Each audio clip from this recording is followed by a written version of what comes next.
Então, primeiro ano, dando continuidade ao conteúdo dessa semana, que é o transporte na membrana, pela membrana plasmática. O professor fez esse vídeo, então, separado do anterior, esse vídeo sobre a osmose, que é para vocês entenderem, deixar bem claro que esse transporte aqui, ele é bem diferente daquele transporte do vídeo anterior. No vídeo anterior, o professor mostrou o transporte de substâncias, que podem ser os sais minerais, pode ser o açúcar, o lipídio, são substâncias, tá?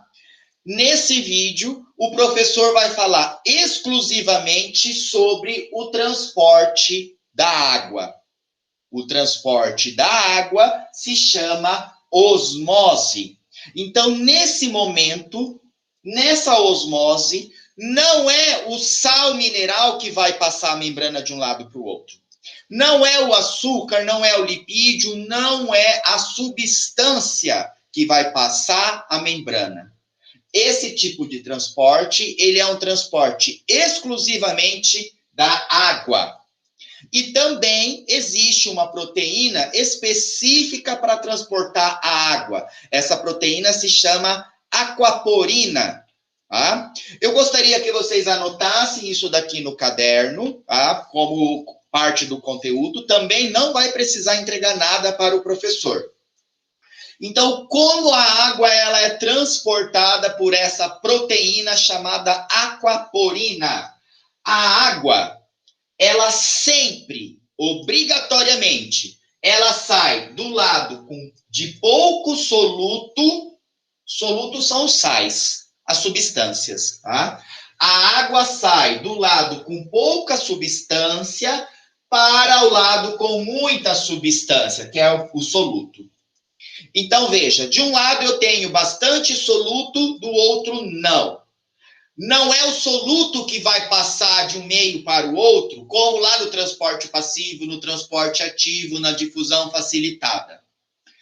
Nesse momento, eu tenho que ter o soluto apenas como comparação para saber para onde a água vai passar. Então, ela sempre sai de onde tem pouco soluto para onde tem bastante soluto, tá? O professor representou aqui 3 desenhos. Nesse daqui, eu coloquei uma célula que está em vermelho e ela está dentro aí de uma água, né, de uma solução. Veja que eu coloquei o xizinho em azul representando a quantidade de soluto. Vocês conseguem perceber que nessa solução eu tenho muito soluto fora e pouco soluto dentro da célula. Tá? Eu coloquei, então, a célula numa solução hipertônica, hiper de muito. Tá? Então, a solução é hipertônica em relação à célula. O que vai acontecer pelo processo de osmose? O professor acabou de dizer que na osmose a água sai de onde tem pouco e vai para onde tem muito? Pois é exatamente isso que vai acontecer com a água. Se aqui na solução tem bastante soluto, tem bastante sal, e dentro da célula tem pouco, a água sai de onde tem pouco para onde tem muito. A água sai de onde tem pouco para onde tem muito. Ela acompanha, não é o soluto que vai passar de um lugar para outro, não. Isso daí ficou lá no outro vídeo, tá? Então, pessoal, veja que a água, ela vai sair da célula. Quando ela é colocada nessa solução hipertônica, a água sai da célula. Ela vai em direção para onde tem bastante soluto, tá? E como ela vai perder água, essa célula ela vai ficar toda murcha. A célula vai ficar murcha, porque ela perdeu água. Entende? Pois bem, agora nesse caso aqui, eu tenho a situação contrária àquele primeiro. A solução, ela tem pouco A solução tem pouco soluto. E agora é a célula que tem bastante soluto aqui, tá? Então, se a solução tem pouco soluto, a solução ela é hipotônica. Hipo de pouco, hiper de muito, hipo de pouco. A solução tem pouco soluto em relação à célula. Então, significa que a célula vai ter mais soluto. E como a água, ela acompanha sempre em direção aonde tem bastante soluto, o que vai acontecer com a água aqui, pessoal? A água vai começar a entrar. E agora é ali dentro que tem bastante. A água entra, a água entra, a água entra, e vai entrando até que esta célula explode, estoura. De tanta água que encheu a célula. Então, veja que quando a célula ela é colocada numa solução hipertônica, a água vai sair da célula para a solução. A célula perde a água, a célula vai ficar murcha.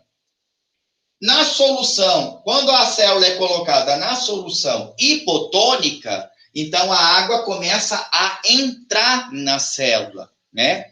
E aí a célula começa a encher de água e até que ela se rompe, a célula estoura, ok? Para terminar o terceiro desenho, veja que aqui existe um equilíbrio. Dentro da célula eu coloquei 3 xizinhos e na solução tem um equilíbrio, tem a mesma quantidade. Então, nesse caso aqui, a solução ela se chama isotônica, iso de igual. Portanto, aqui numa solução isotônica, a água ela não vai nem entrar e nem sair da célula. Ela continua exatamente onde ela está, porque já existe um equilíbrio. Solução isotônica, existe um equilíbrio. Solução hipertônica e hipotônica, não existe um equilíbrio, a célula vai sair de um lugar para o outro. O professor deu o exemplo aqui da célula animal, né? Se fosse a célula vegetal, na célula vegetal, vou fazer um desenho aqui. A gente tem que lembrar que a célula vegetal, ela tem uma parede, né? Ela tem uma parede em volta dela. Então, por fora da membrana plasmática, tem uma parede celular, uma parede vegetal, que vai impedir essa célula de estourar, tá? Por isso que daí a célula vegetal, quando ela começa a encher, né, na solução hipotônica, a célula vegetal não vai estourar, ela fica túrgida. O nome para isso é túrgida, tá? Fica bem cheia. Mas ela não rompe porque por fora da membrana plasmática tem a parede celular, tá bom? Então, túrgida é somente aplicado para a célula vegetal. A célula animal, ela estoura. E na célula vegetal, quando colocada nessa solução, ela vai ficar murcha? Ela fica um pouquinho murcha assim, mas o citoplasma dela começa a ficar assim, ó. Tá? Ele encolhe. A célula fica plasmolizada. O termo correto para a célula vegetal é plasmolizada. Murcha é a célula animal. Plasmolizada é a célula vegetal. Tá? Estoura é a célula animal. Na célula vegetal fica túrgida. São apenas conceitos, tá bom? Agora, para ver se vocês conseguiram entender essa explicação do professor, vai aí uma pergunta com relação a esses dois casos aqui. Vamos supor que eu vou pegar um peixe, tá? Vou desenhar um lindo peixinho aqui. Olha que coisa mais linda, né? Ah, peixinho lindo. Vou pegar o peixe, né? E vou tirar esse peixe aqui, lá do mar. Vou tirar ele do mar e vou colocar ele aqui no rio da água doce. O que vai acontecer com esse peixe se eu tirar ele lá do mar e colocar ele aqui no rio de água doce? Ele vai morrer, claro que ele vai morrer, mas como é que vão ficar as células dele, né? Isso é para se pensar. Será que alguém anotou isso no caderno? O que acontece se eu tirar o peixe do mar e colocar ele no rio, que é água doce? Veja, lá no mar tem bastante soluto, não tem? A água é salgada. Então, o peixe, ele também vai ter bastante soluto. Ele está acostumado a viver nesse ambiente. Então, vai ter bastante soluto no mar e no peixe. O peixe vai vir com bastante sal dentro. E quando colocado o peixe no rio, ele vai se comportar desse jeito aqui, ó. Eu vou pegar o peixe que tem bastante soluto, que está lá no mar, e vou colocar na água doce, no rio. O nosso rio tem poucos sais minerais. Tá? E aonde vai ter bastante sal? Vai ter bastante sal dentro do peixe. Então, se eu pego o peixe do mar e coloco na água doce, que é no nosso rio, as células do peixe vão estourar. Vão começar a entrar água, né? Porque o nosso rio ele vai se comportar como uma solução hipotônica em relação ao peixe. Então, a água vai começar a entrar nas células para tentar fazer esse equilíbrio até o momento de romper. As células do peixe se rompem, estouram. Tá?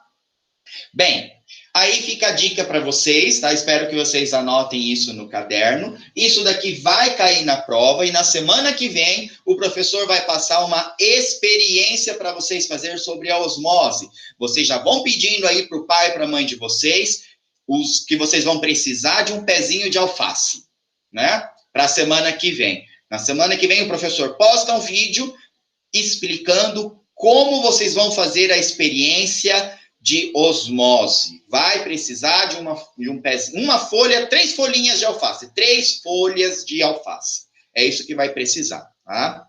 Até mais, pessoal. Um grande abraço para vocês.